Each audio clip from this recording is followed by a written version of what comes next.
Today's matchup here against the Seattle Seahawks is about as important of a regular season game as you'll find. If we win, we are in first place in the NFC West. If we lose, our playoff chances are in major jeopardy. There is so much to play for here in this game against the Seahawks. Obviously, this season has been a roller coaster for our St. Louis Dragons, who currently sit at a record of 8-5-1, coming off a win off of the bye week against the Vikings. This game was a lot closer than we would have hoped for against the backup quarterback, but Puma Whitlock was able to win his fourth NFC Offensive Player of the Week of the season to help propel us to the victory. Despite having 4 Players of the Week, Puma is 6th in the NFL MVP, so it doesn't really look like he's got much of a shot to win that. Before we preview this matchup with the Seahawks and take a look at the implications for the playoffs, we've got another prospect profile. We'll be looking at the offensive and defensive linemen in this year's draft class, and I feel like our play along the trenches has been very shaky on both sides of the ball for us, and is one of the big reasons why our team has been inconsistent. As we start with the offensive line, we've had inconsistent play from veterans such as Jawan Taylor and Zach Tom. Not to mention, Lane Johnson and Ryan Jensen are both pushing 40 years old, and we're not getting any younger on the O-line, so realistically, we're going to have to get some guys here in this draft class. Other than former first-round pick Samandre Mack, I'm not really sure there's anybody on our offensive line who's going to be a long-term starter for us. I think it's a pretty talented offensive line class, especially at the top. So we're probably going to have to use a premium pick on one of these guys. And we'll start with the tackles, opening things up with Cowan Nastert out of Ohio State, who is projected as the top left tackle on the board. I think he's the best athlete amongst the top tackles in this year's class. I really like his size and length. I think he's got a great ceiling. There's a number of tackles who are fringe first-rounders of this group. I think Latrell McCoy from Clemson is probably going to be the best one. 6'7", 360. Another guy with incredible size and length. Really good in pass protection. And then guys such as Justin Harris Jr., Jupiter Reynaldo, and Nicholas McDevitt could also sneak into the first round. But again, it's not an overly deep group at left tackle. If you want a good one, you got to get one early. Right tackle is very similar. Multiple future first-rounders, but a big drop-off after. We'll start with Zamarion Kingsley out of Georgia, who is arguably the best overall prospect in the entire draft class. I mean, this kid checks off all the boxes, absolutely in the running to go number 1 overall. We're not going to be able to get him. Somebody we could get more realistically is Vince Rossetti out of Kentucky. Pretty much the exact same size, 6'6", 325. Really good run blocker, solid in the passing game. And then Killian Kennedy from Oregon is really solid as well, even bigger at 6'7", nearly 340. Kennedy is a guy who really relies on his power and his strength. The kid is built like an ox, and he is not afraid to get in your face, especially in the run game. Jaden Story from Florida could be a first-rounder, but again, big drop after that. At guard, Riker Hubbard out of Miami is the top projected one here. 6'6", 355 pounds. Another absurdly large human being. Really good in the passing game. Very solid in the run game. I don't know if he has the quickness to ever move over to tackle, but he's certainly got the size and arm length to theoretically do it. Tanner Hollister from Auburn could be a first-rounder. I like Manitor Cunningham from USC. But again, top-heavy, not overly deep. Not as many great players here at right guard, although it is actually a pretty deep group. I think Mason Rosenberg from Alabama is going to be the name to watch there. And then at center, Benjamin Dover out of Ohio State very well could be a first-rounder. He's one of the older prospects in this draft at 24 already. He's played a lot of college football, very experienced, very high floor. Namir Barone, Mason Heaven, and Abadou Nabwadike could also go in the top 100 picks. I think it's a pretty strong center class. As we move over to the defensive line, another area of our team that's been really inconsistent this year. Obviously, we've got high-end talent with Simeon Bonnet, but even his production has been very spotty this year, and we really haven't had anybody else take a full leap up. Our defensive line is deep, but it has lacked star power, with Bonnet only having 4.5 sacks this year after winning the Defensive Player of the Year with 21 a year ago.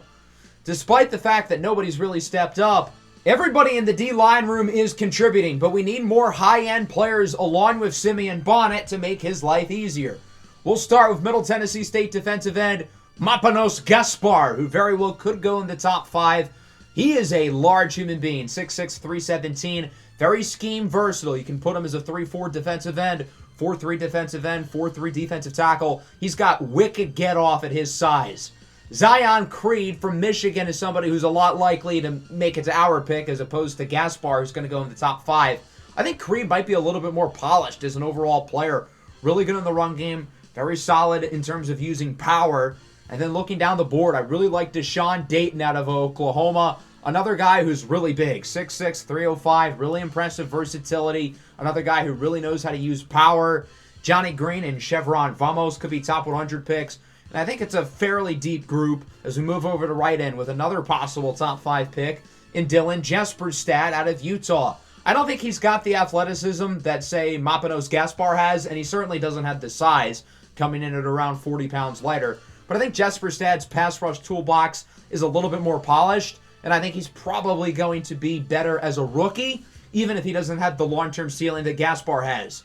Again, we're not going to be able to get Jesperstad. I think someone like Ako Mako out of Washington is a lot more likely. He's a little bit inconsistent as a pass rusher, but he's a really good run stopper. Very proven early down defensive end. Can he turn into something more than that at the next level is the question. As we look down the board, I think Troyland Marshall out of Ohio State could be a gem as a fringe top 2-round guy. I think Marshall's pass rush moves are really solid. He's really good in the run game as well. And he has solid athleticism. Kalen Brown, Jack Reed, and Tyreek Monday lead the list down the board. Again, fairly deep group. And then I think it's a good group of guys here in the middle at defensive tackle. We'll start with Elliott Sy out of Michigan State. I know it says Michigan Tech on the screen. I'm going to fix that. I don't think Michigan Tech is producing any first-round picks anytime soon. Elliott Sy, I think, is a fun player. This is somebody who's got good athleticism. He's somebody who probably is going to be more of a nose tackle at 350 pounds, but he's got good quickness for his size. Sabbath Katopodis from Clemson is next up. 6'5", 300 pounds. He's a little bit smaller than Sy, but he's got more athleticism. He's more twitched up. He's got better get-off at the line of scrimmage, and I think that's going to help him a lot as a pass rusher. Chukwumeka Minky from Iowa State is a pretty good player. I don't think he has elite athleticism, but he's got great size and is very polished for being 345 pounds. Shakir Wilkins from Colorado and Jerron Bullingham from Boise State could go in the first round. And then down the board, it's not overly deep, but I like Hambone Akins from West Virginia. Brock Goldberg is pretty good. Certainly not an overly deep group after those top guys. So, again, if the Dragons want to get a big defensive tackle, it might have to be early. So that's our prospect profile, looking at the offensive and defensive linemen in this year's draft class. And now let's take a look at this matchup against the Seattle Seahawks. As I said at the beginning of the episode, this game is paramount for us to win, because not only are these teams directly competing with us for the division, but they're also competing with us for wildcard spots. We're only half a game ahead of the 49ers. We're only half a game behind the Seahawks. And not only do we want to get ahead of these guys for the division, but we've got to stay ahead of them to make sure we can get a wild card spot in the NFC if we don't end up winning the division. We're currently the 7th seed, but with a win today against Seattle, that would put us in first place in the division and would move us up likely to 3rd or 4th place. So a big jump could be on the way if we win today. We lost back in Week 5 to the Seahawks 38-32 in a weird game with all those missed kicks and whatnot. The main reason why the Seahawks have outperformed expectations this year has been second-round rookie quarterback Tyler Nguyen, who has been fantastic this year. But he's hurt, and he's out for the remainder of the regular season. A big loss for the Seahawks, meaning that they would have to turn back to their previous starting quarterback, Bryson Bowen, who's really good for a backup.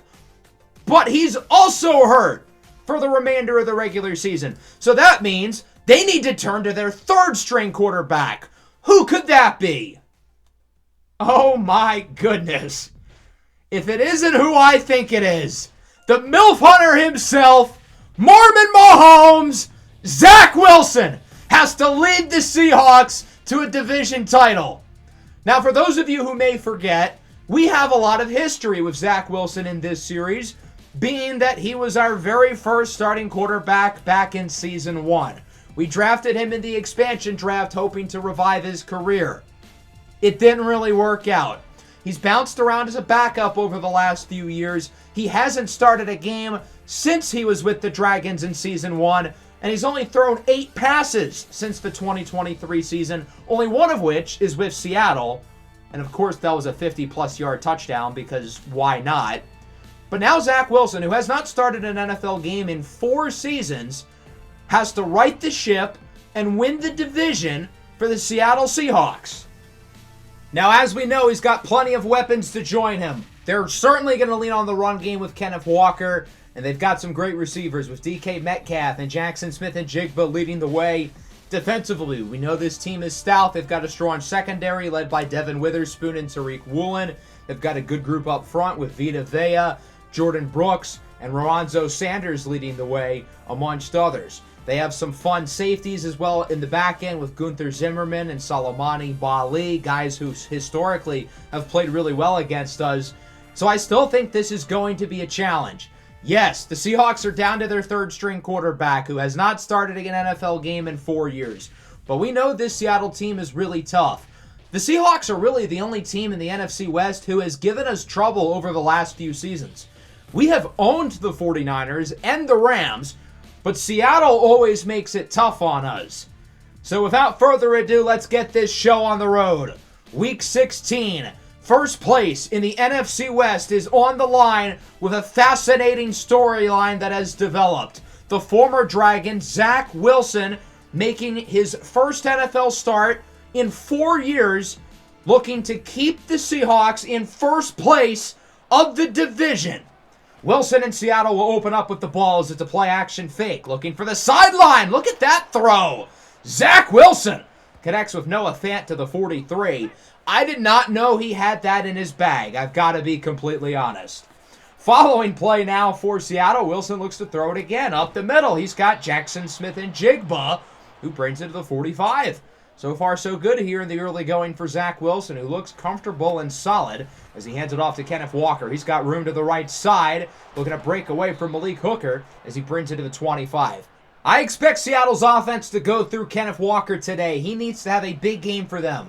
3rd and 9. Wilson under pressure. He's sacked.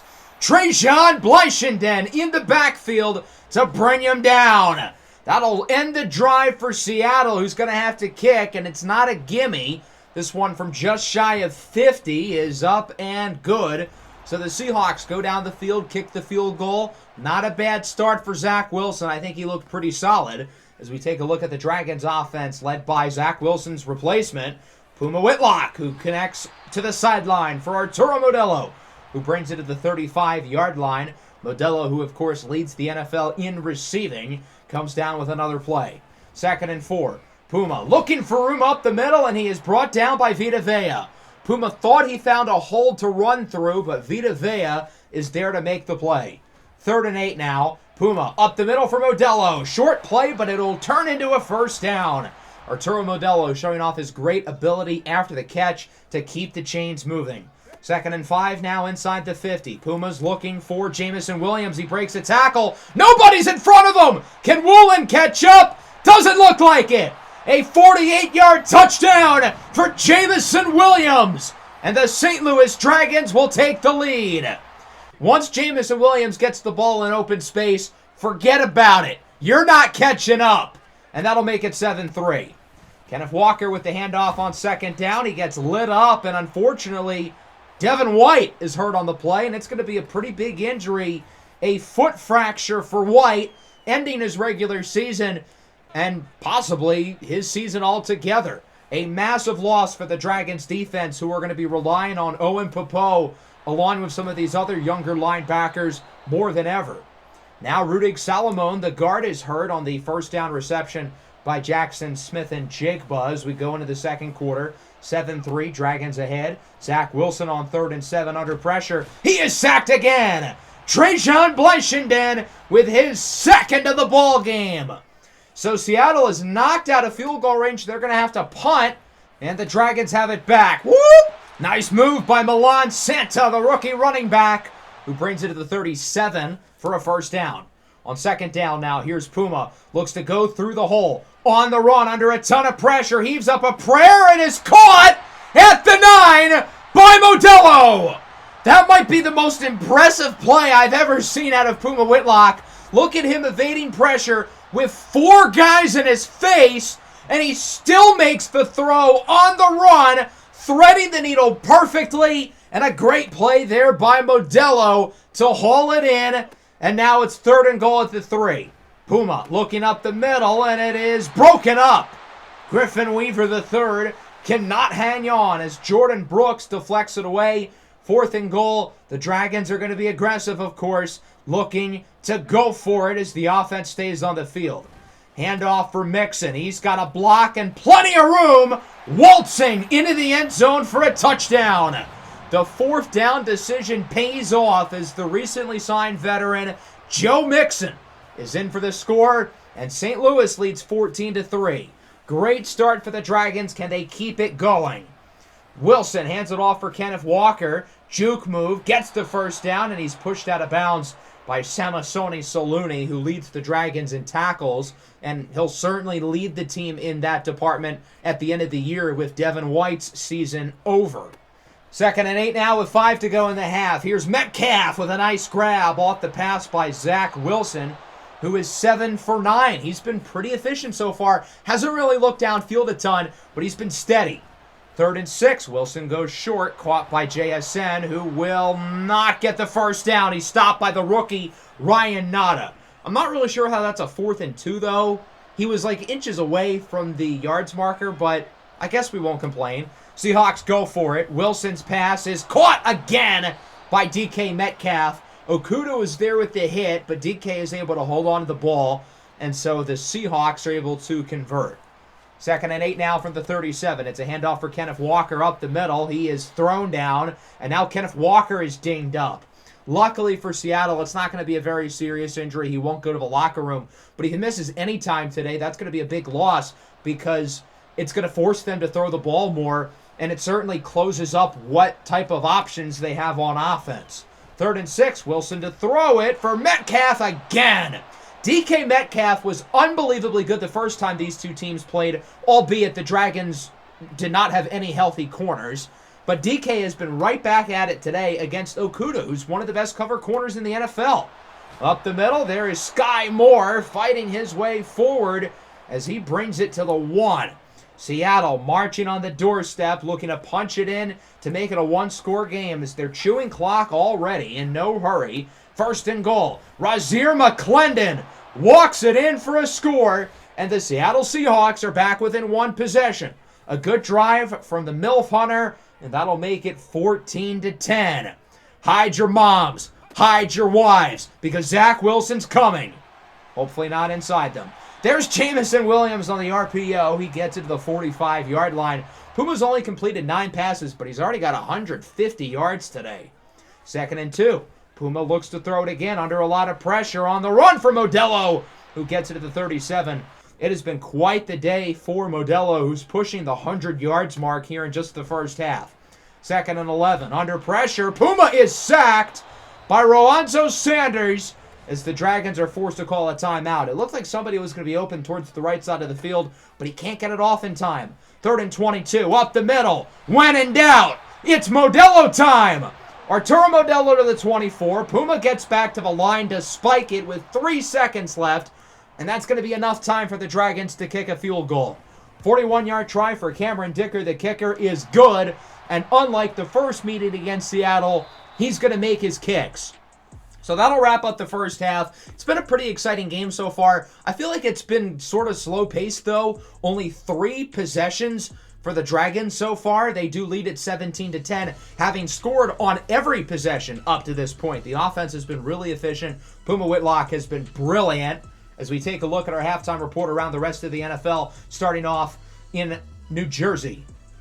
This game may not affect us, but it is very big in the AFC playoff picture as the Jets lead 10-7 with this touchdown from Trey Lance to McCole Hardman. In the city of brotherly love, the Eagles with the edge over the Washington Commanders. Both teams are still in it, but like hanging on by a thread. It would take a long shot for either of them to get in. And then in Atlanta, the Falcons lead the Buccaneers 10-3. We are rooting for Tampa Bay here. We need all the Falcons losses we can get. The NFC South is basically in the same position that our division is, with the Falcons, Panthers, and Saints all fighting for the division and thus wild card spots as well. As we go into the second half, we have not thrown the ball in the intermediate game at all, which is really interesting. Everything's been either short or deep, but I want to focus on the run game, get that going. And then defensively, we haven't been dominant against Zach Wilson. He's attacked us in the middle of the field, and we've got to stop that. So the Dragons open up with the ball as Juskins fumbles it on the first play of the half. It's picked up by Jordan Brooks, and he's going to take it to the crib for a scoop and score. This game will change with one play, a defensive touchdown for the Seahawks, and we're tied at 17. Or are we? We've got to take a look at the replay. Right there, elbows down, knees down, still has possession of the ball. This play would be reviewed and ultimately, rightfully reversed. A gigantic break for the Dragons, who keep possession of the ball and, more importantly, the lead. 3rd and 5, on the run. Modelo drops it. That's a rare miscue from Arturo Modelo. He sometimes drops the contested ones, but he doesn't drop the open balls. Could have been a first down if he held on, but ultimately it'll lead to a punt. 3rd and 9 for Seattle. That's a fumble! Owen Popo with the strip sack. He picks it up, and he's going to Naruto run into the end zone for a scoop and score. Again, one defensive play can flip the outcome of this game. Now again, we've got to see if this ball was out. Let's take a look at the replay, and right there, ball's out. That's a fumble, baby. A strip sack by Owen Popo, who picks it up himself and takes it to the casa. 24-10. Dragons take the lead as we go to the ensuing kickoff. Jazzy Tim will return it just outside of the end zone. He blows by the defender, has room. He's got nobody in front of him. Blyshenden won't catch up. It's a 99-yard kick return touchdown for Jazzy Tim. And the Seahawks get their 7 points right back. Second consecutive week, the Dragons have allowed a kick return touchdown. Special teams has got to be better. Puma Whitlock is sacked on 2nd down by Vita Vea and Roanzo Sanders, both of whom have a sack and a half today. 3rd and very long. Puma looks to throw, and instead he's going to run with it. He had an open receiver downfield on the left side. That wasn't his first read, and he didn't notice until he started to take off. So that'll force a punt, and the Seahawks are going to get the ball back with 4 to go in the 3rd. Here is Zach Wilson. He gets it to Walker, who is lit up out of bounds, and now Simeon Bonnet is dinged up. It's already been a disappointing season for Bonnet with only 4.5 sacks after recording 21 a season ago. Not a serious injury, but he could miss time today. Wilson misfires on 3rd and 1. Wasn't a bad throw, though, under pressure. It really should have been caught by Noah Fant. Not an easy grab, but he had it in his hands. That'll force a punt. Dragons back with it. 3rd and 2. Darwin Juskins will not get the first down. He is stopped by Tariq Woolen. Both offenses were great in the first half, and they've both been terrible in the second half. The only touchdowns since the break is a defensive touchdown and a special teams touchdown. So Seattle has it back. Here's Wilson. He's got Metcalf, breaks the tackle from Diggins, and DK Metcalf brings it to the 34-yard line. And now the Seattle offense appears to be in business with a minute to go here in the 3rd. Wilson hands it off for Kenneth Walker. He's got room to the right side, and he is hit hard by Malik Hooker. If he got by Hooker, that's probably a touchdown. So potentially a score-saving tackle by Hooker as we move into the 4th. 3rd and 4. Sky Moore with the first down. Zach Wilson making the underneath throw, not panicking under a little pressure. That's been an issue for him throughout his career, but it seems like he's learned a lot being a backup. 1st and goal. Kenneth Walker in the zone, forces his way into the end zone, and we are tied at 24. Our first offensive touchdown from either team in the second half, and now the Dragons have to respond. Their offense has done nothing since the start of the 3rd, and here's Milan Santa with room. The rookie with his longest run of the year as he gets 22 yards to get a massive first down for the Dragons. 3rd and 6 now at the 43. Puma looks to throw it. Fumbles it! Someone's got to pick it up! And thankfully, Royal Osachua is there to recover. That could have been bad. It looked like that was Jordan Brooks who got a hand on it. And now the Dragons are going to have to punt it away. Presley Harvin will look to pin him deep. And that he will do. What a punt! Down at the 4. Seattle's not going to get good field position. But with 5 minutes to go, they can drive down the field and take the lead. Wilson is sacked on 3rd down. DeJuan Overton brings him down. The Dragons have generated a ton of pressure from the middle of the defensive line. Blyshenden with 2 sacks. Overton now has 1, and the offense gets it back with 4 to go. These guys have still done nothing in the second half, but can Puma Whitlock lead the fellas down the field for the win and the division lead as he gets it open for Jamison Williams to the 45. That was a risky throw, but he threads the needle perfectly. 3rd and inches with 2.5 to go. Up the middle, Griffin Weaver hangs on. He brings it to the 25. The Dragons are in field goal range, but I'm sure they'd love more than that. Final play before the 2-minute warning. Here's Puma in the zone, under pressure, sacked again. A big play for the Seahawk defense to bring him down. That was Vita Vea again with the sack. 3rd and long, on the run for Williams, who does not get the first down, only getting 5. So that'll bring out the field goal team. 43-yarder for the lead is good. Cameron Dickers splits the uprights. It's 27-24. And now Zach Wilson's got one more chance to lead the Seahawks down the field. If Seattle wins this game, they'll virtually have the division title locked up. Here's Noah Fant. Breaks a tackle, breaks another tackle, gets a first down to the 38. Seattle's offense has got to keep it moving. They've only got 1 timeout. Wilson with plenty of time, now under a little pressure from Blyshenden. Nearly hit by Bonnet. He has an open man, but he misfires. Jackson Smith-Njigba was wide open, but Zach Wilson's unable to make the play. Big hit by Bonnet. 3rd down now. Wilson only looks short for Walker. He's going to break a tackle, and he nearly gets the first. What do the Seahawks do on 4th and 1 with 20 to go for the game? Wilson goes downfield. It's broken up! Jeff Okudah got a hand on it, and this game is over. For the first time all season, the St. Louis Dragons have first place in the NFC West. There were times throughout this year where I thought we had no chance to win the division. We were down by 2.5, 3.5 games throughout the year. But the injuries to both Nguyen and Bouan open up the door for us to not only take the lead, but be in position to hold this lead and win the division title for good. Strong game from Puma Whitlock. He wasn't perfect in the second half, but he was pretty good on the last drive and was electric in the first half. As for Zach Wilson, you know what? He wasn't that bad. He didn't make mistakes. He didn't lose them the game. He didn't win them the game, but it's not his fault that they lost. And that's really all you can ask for a guy who has not started a game in 4 years. Kenneth Walker was very effective. They used him a lot, and he was pretty good. In the air, Arturo Modelo is him.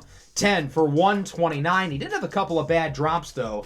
DK Metcalf, meanwhile, leads the way for Seattle. And then defensively, both pass rushes were actually really good. Shout out Blyshenden with 2 sacks. Overton had a big play. Owen Papa with the strip sack touchdown. It's nice seeing the pass rush have a complete game. One of our better performances as a unit.